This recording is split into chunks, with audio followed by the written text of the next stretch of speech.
All right, everybody, welcome to another edition of What's What VR. We have a special guest, Stephanie Cargile, with us from Exxon, the big partner in the backyard that nobody seems to know all the details on. We're going to try to pull some of the mystery out of it. How are you, Stephanie? Hey, I'm great. Thanks for having me on. Absolutely. We appreciate what you guys do. I know a little bit of it. We've talked a little bit before, but let's jump in. I guess for everybody knows. I think they know where Exxon is, and I think they think gasoline, and then it's this big black hole, and they pass it back and forth to the airport. But what's Right, right. the how do we tie this down? Real world. Like how does it touch people listening's lives other than the Absolutely. gas? Great question. Yeah, so I grew up here in Baton Rouge and always saw the skyline of Exxonmobil and wondered, what was happening there. So we actually are a refinery and several chemical plant facilities, and those are all connected. They're right there in that kind of North Baton Rouge area, north of the state capitol. So the refinery came here in 1909, and at that time, Standard Oil was looking for the best place to put a refinery in our state. And they chose the Mississippi River and that location because it was really the highest point on the river. So if you think about Southern University is on those high bluffs, this was just before that. And back then it was just cotton fields. So that's where they chose to site their first refinery. It also had great access to pipeline and rail at the time. So really a lot of very interesting history. They built the first refinery with mules and pushing the plows, and we have lots of pictures from that actually. So great history, and through the years, it's become really this world scale petrochemical complex. So our refinery is connected to a chemical plant, and that gives us a great competitive advantage. We share molecules back and forth and really can create all kinds of products to help the world. That they are being sent via ship on the Mississippi River and the ocean, pipeline and rail and truck to customers all over the US and the world. Our refinery, as you might imagine, makes gasoline and diesel and jet fuel. So it has been really challenged in 2020 because, as you all know, we have not been doing a lot of driving or traveling. So lots of folks have been at home. So those Hmm. transportation products have not been in great demand, and that's been a challenge to our business. Our chemical plant facility makes every chemical product in ExxonMobil's portfolio. So it's a very important asset to the company. And they make all kinds of end products that you use every day. Lots of different things that go into your car. And they're doing a lot of work right now on those lightweight plastics so that cars can actually become more fuel efficient. And we're seeing a big demand in Asia Pacific in that region as folks start to buy their first car, become much more mobile, and really want fuel efficient, smaller vehicles. We also have a polyolefins and plastics plant up on Highway 61 and 19, and those facilities are connected also. So, feeding feedstock back and forth. And those facilities are making a whole variety of end products that go into food packaging, the rubber, synthetic rubber that you have on your car's tires, on your bike's tires, on the bottoms of your running shoes. So, really just things that you use every day. And I guess Wow.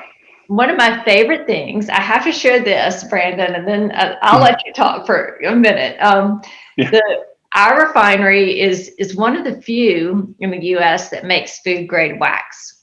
So that wax goes into your candle, your Crayola crayon, and into lipstick, chapstick, some of those cosmetics. Never in my life would have guessed, the wax. And so that's, I think a lot of people just think fuel because it's this big, industry, it's this big, facility, and you see the gas station down the street and you think, but one thing, make sure everybody, knows, not to beat the horse, but this is not just a regional supplier. You guys are making this stuff, I guess you mentioned shipping all across the world. This is happening, right here in our Mhm. backyard in Baton Rouge. And so Right. with that, I was shocked when you said 1909. I had no idea it went back that far.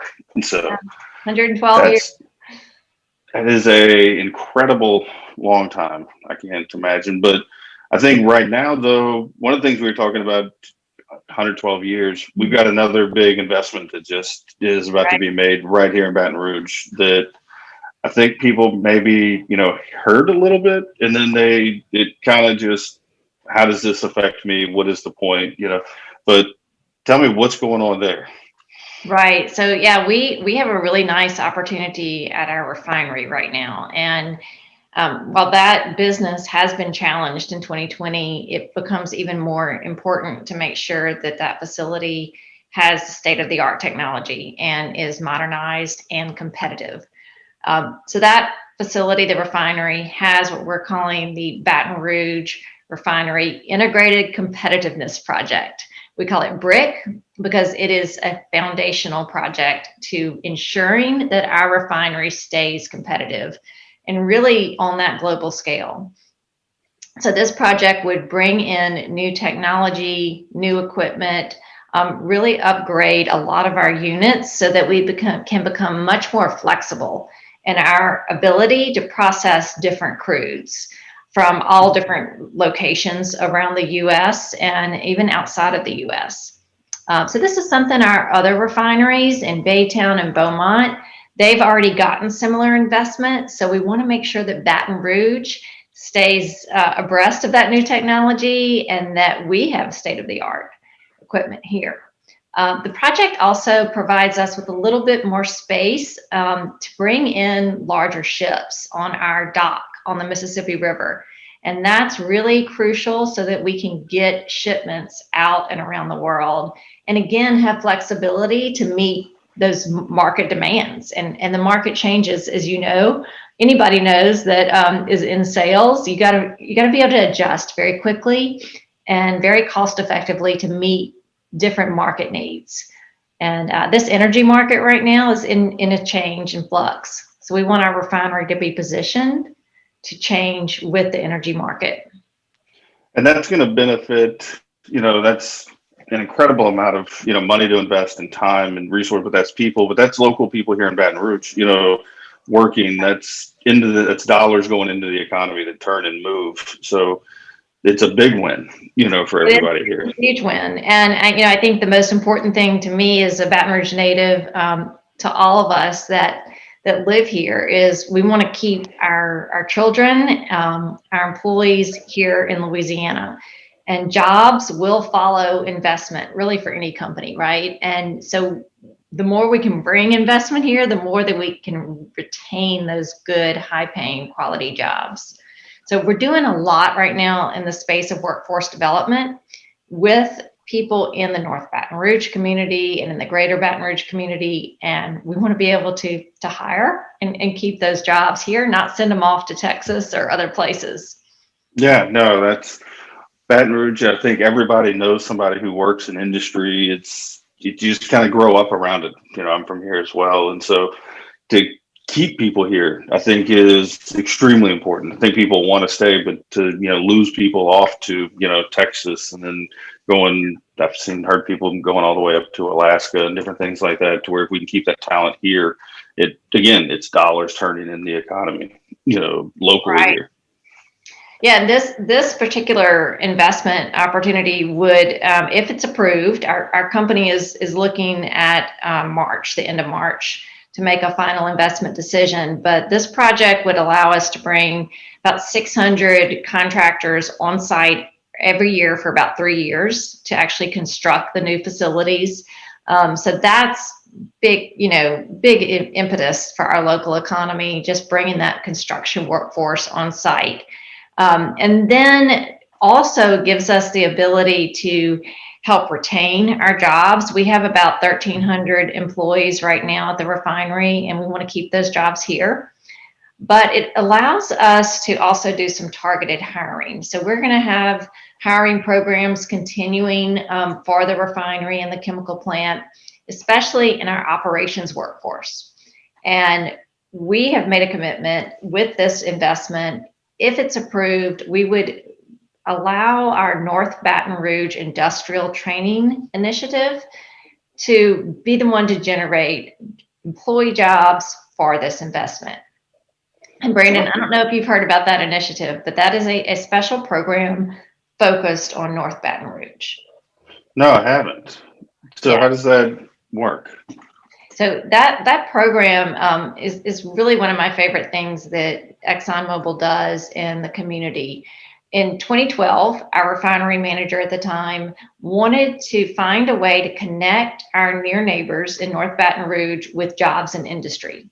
And oftentimes people just don't know the pathway to get into some of our facilities here in Louisiana.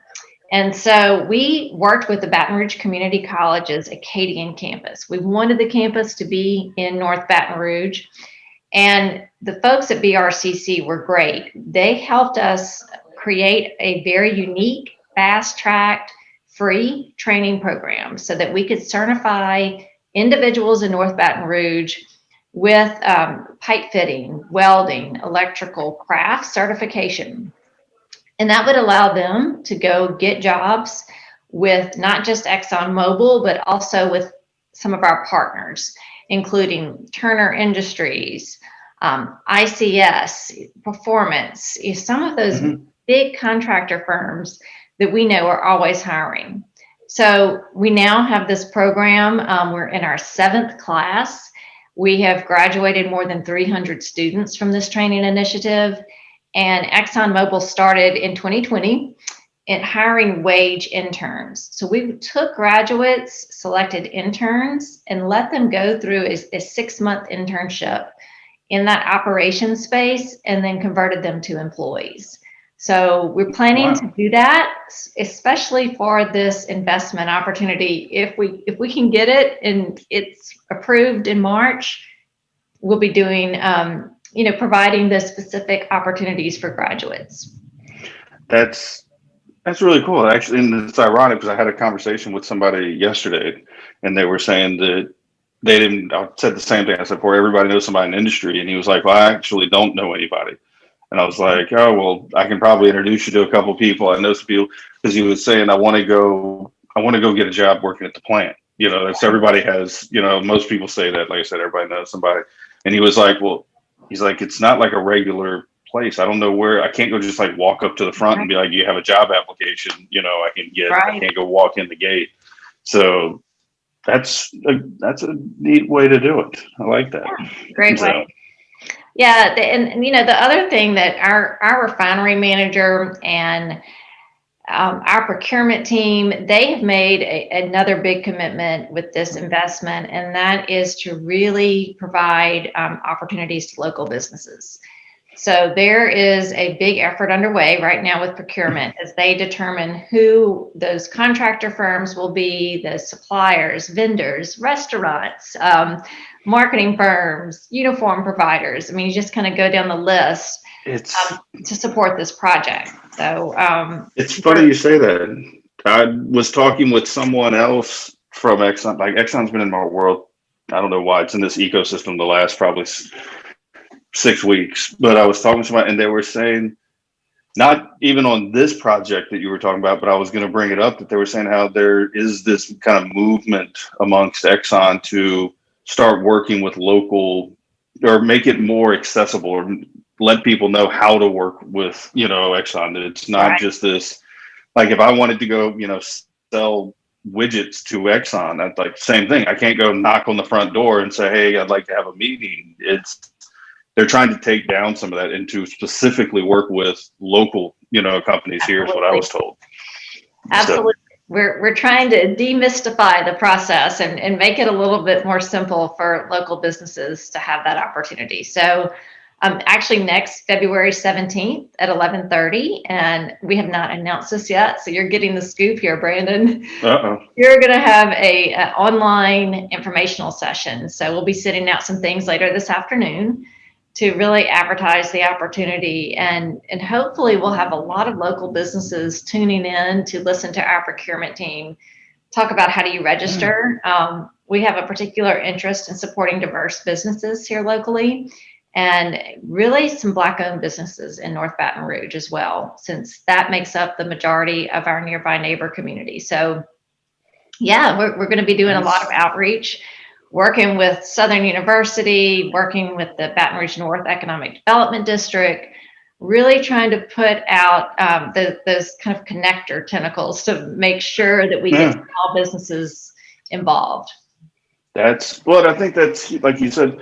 I think this project you were talking about, this is, if I was reading something somewhere, it's was like 240, million, Yeah, it's is actually a lot more than it's we've been sharing that it's more than 240 million. It's substantially more than that. So it's a pretty large investment. And every one of the 600 guys has got to get lunch somewhere. They've got to get, PPE bought from somewhere. Those, it's not always, buying a tanker full of, gas or, that kind of stuff. It's people don't realize, just like it's not a small business, but there's still, somebody's got to clean the restrooms. Exactly. And so who owns that local, janitorial, company that maybe could come be a vendor, with Exxon? It doesn't have to always be another huge company. And so I think it's the industrial supplier or, equipment manufacturer. It's a small city. We've got, gosh, on any given day, you've got about 5,000 folks, contractors and employees out there. They need all kinds of services. There's just so much opportunity for a really wide variety of businesses to become involved. So yeah, that's a big focus for us, not just for this investment opportunity, but really for all of our sites in the Baton Rouge area. So we're going to be doing a lot of outreach. We'll have this seminar next week, and then we're planning to do another one next quarter as well. So businesses can tune in and make those connections. We have to make sure to add me to the email that goes out today so I can block out my time. But no, I think that'd be, awesome. Not only, that, but I did want to point out, you had some some voluntary, things that we're going to be changing and some commitments with this project, right? Right. Absolutely. Yes. So there are going to be a certain amount of units down and equipment down. And as our refinery leadership was looking at those units being down, kind of once in a generation opportunity to do some improvements that are completely voluntary in the environmental space. And so if approved, the project would also reduce our volatile organic compound, VOC emissions, by 10%. So that's pretty substantial over at the refinery. And, it's something that's not regulated. It's not a legal requirement or anything. It's something that the site's doing as another extra bonus with this initiative. I had a call. It was really, honestly, if I was honest with, myself, you and everybody watching, I had a call with a company the other day, and we were talking about, doing business, and it was a third party and how we were going to be working.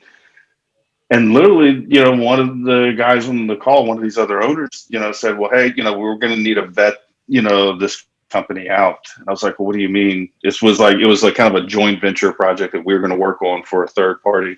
Right. And I was like, what do you talk about? He goes, well, our company, one of our core values is, environment and how, being responsible citizens, this, that. And I was like, I'm with you. Okay. And he goes, if this client that we're talking about working with isn't, of that same mindset, then we just choose not to work with people that way. And I was like, wow, that's, right.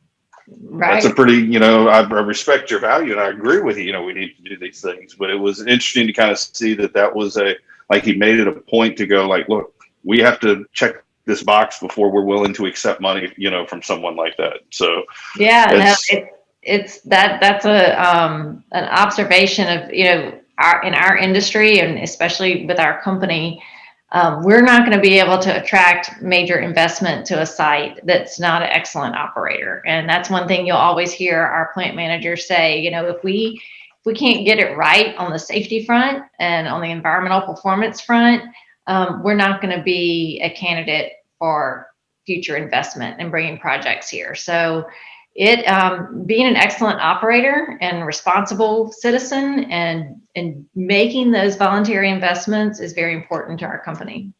I spoke to the former plant manager the other day, not of, Exxon, but was talking to them about, what's the, what was, day to day, what were you, the way he described it to me was, we're not worried about, the chemical problems and the production stuff. He's like, we've got all that. It's about safety. It's about, environment and making sure that we're good neighbors, to those around us, because all that other stuff, we can solve those problems. We got smart people in the rooms. That's easy. We need more production. We build more production. We can do that, but we have to do it safely. We have to, be environmentally responsible, and we have to be, good stewards to our neighbors and our community. He's like, because if that turns, you don't have that community support, people don't want to come work for you. People don't make it easy. So it's very, it's awesome to see the programs you're building, with this job training and, opening up the doors to say, hey, we want to do business with you locally. You want to sell Exxon toilet paper? Get on a call. You might have an option. Right. Well, yeah, I mean, our community gives us the license to operate. And so we realize that, we recognize that. And so we have to be very transparent in our communications. And we also have to figure out ways to bring direct value. So when we have an investment opportunity, it's important to not only bring that tax revenue, that jobs, but to also provide programs that can benefit folks that live right here in Baton Rouge and directly, right? So we want everyone to feel the benefits of investment. No, and I think it's, that investment that gets made, that trickles all the way down, everything to, property taxes and local government picking up, even all the way down. Like, you can break this all the way down to, like the sheriff's office gets X number of dollars more if we can do this.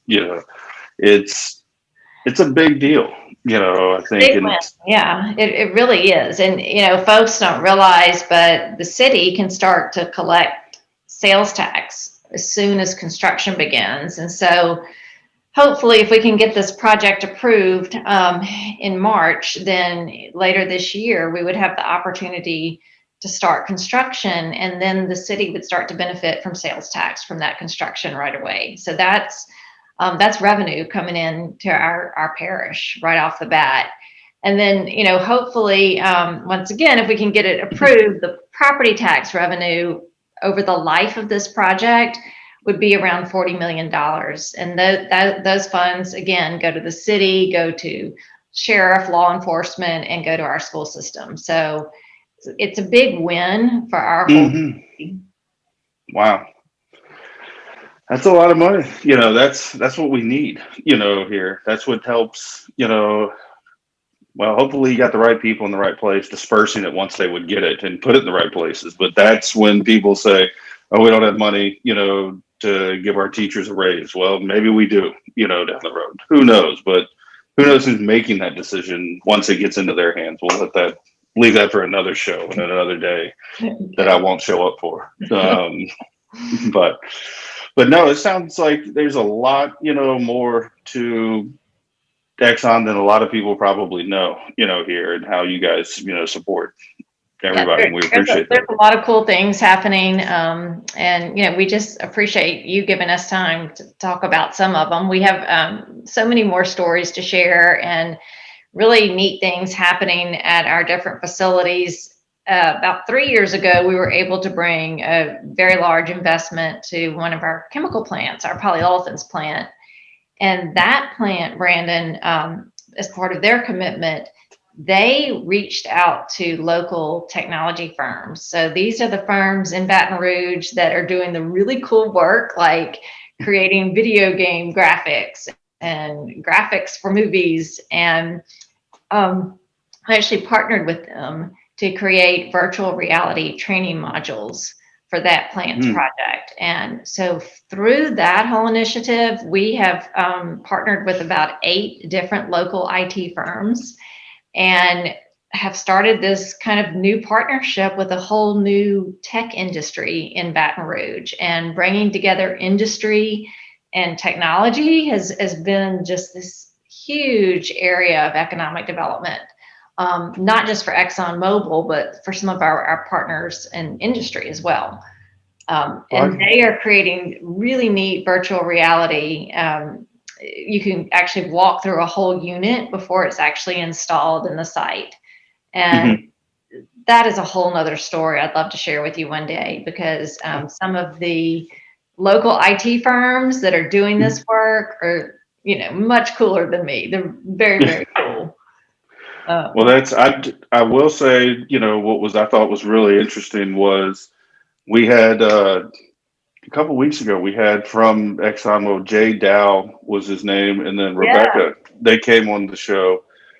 And if anybody didn't watch it, you should go back. I think you think of just, you look at your background and you see how big ExxonMobil is, and then you think just globally how big it was.